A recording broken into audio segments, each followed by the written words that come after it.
ఐఐటీలో triple ఐటీలో BTech చేయాలనేది మీ డ్రీమా? అయితే ఇది ఇండియాలో ఒకే ఒక యూనివర్సిటీ వల్ల సాధ్యం. అదే జేకే లక్ష్మీపతి యూనివర్సిటీ. ఇప్పుడే సంప్రదించండి.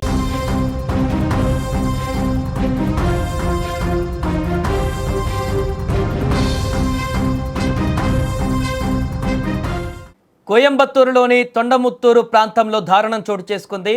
బ్రేకప్ చెప్పిందన్న కోపంతో ఓ యువతి ఇంటిపైన ఆమె మాజీ ప్రియుడు పెట్రోల్ బాంబులతో దాడికి పాల్పడ్డాడు. ఈ ఘటన ఇంట్లో చదువుకుంటున్న ఆ యువతి త్రుటిలో ప్రాణాపాయం నుంచి తప్పించుకుంది. ఇందుకు సంబంధించినటువంటి సీసీటీవీ దృశ్యాలు ప్రస్తుతము సామాజిక మాధ్యమాలలో వైరల్గా మారాయి. తొండముత్తూరు సమీపంలోని కలిక్కానాయకన్ పాలయం ప్రాంతంలో బాధిత కుటుంబం నివాసం ఉంటుంది. సీసీటీవీ ఫుటేజ్లో ఇంటి ప్రవేశ ద్వారం ప్రశాంతంగా కనిపిస్తాయి. అక్కడే ఒక ఎర్రటి స్కూటర్ పార్క్ చేసి ఉంది. ఇంటి ముందట ఆ డోర్ ముందట పార్క్ చేసినటువంటి కారిడార్లో నిమిషాల వ్యవధిలోనే ఇద్దరు వ్యక్తులు బైక్పై అక్కడికి చేరుకున్నారు. ఆ యొక్క ఇంటి గోడ ప్రహారీ అవతల నుంచి క్షణాల్లోనే పెట్రోల్ బాంబు సీసాలను ఇంటిపైకి విసరడంతో పెద్ద ఎత్తున అక్కడ మంటలు చెలరేగాయి. ఆ మంటలు వేగంగా వ్యాపించి స్కూటర్ అదేవిధంగా ఎంట్రన్స్ అదైతే ఇంటి తలుపు ముందు ఉన్నటువంటి ప్రాంతం వద్ద పడి దట్టమైనటువంటి మంటలు పొగలు వ్యాపించడం జరిగింది. ఈ ఆకస్మిక దాడికి సీసీటీవీ కెమెరా కూడా స్వల్పంగా కదిలినట్లుగా దృశ్యాలలో కనిపిస్తుంది.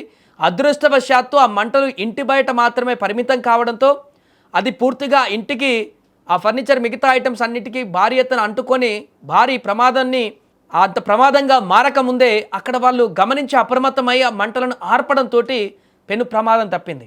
పోలీసుల వివరాల ప్రకారం నిందితుల ప్రధాన వ్యక్తిని చెన్నైకి చెందినటువంటి కార్తిక్ అలియాస్ మరియప్పన్గా గుర్తించారు. బాధితురాలి తండ్రి తాలియూర్ టౌన్ పంచాయతీ ఉద్యోగి అయిన సుందరమూర్తి. పోలీసులకు ఆయన ఫిర్యాదు చేశారు. ప్రస్తుతం కోయంబత్తూరులోని ఓ కళాశాలలో చదువుతున్న సమయంలో ఆ యువతికి కార్తిక్తో పరిచయం ఏర్పడి అది ప్రేమకు దారితీసింది. అయితే కార్తిక్ పైన హత్య, దోపిడీ సహా తమిళనాడులోని వివిధ పోలీస్ స్టేషన్లలో ఏకంగా 31కి పైగా క్రిమినల్ కేసులు కూడా ఉన్నాయని యువతికి తెలిసింది. దీంతో ఆమె వెంటనే అతడికి బ్రేకప్ చెప్పేసింది. అప్పటి నుంచి తనతో తిరిగి సంబంధం కొనసాగించాలని అతడు యువతిని వేధింపులకు గురి చేయడం ప్రారంభించాడు.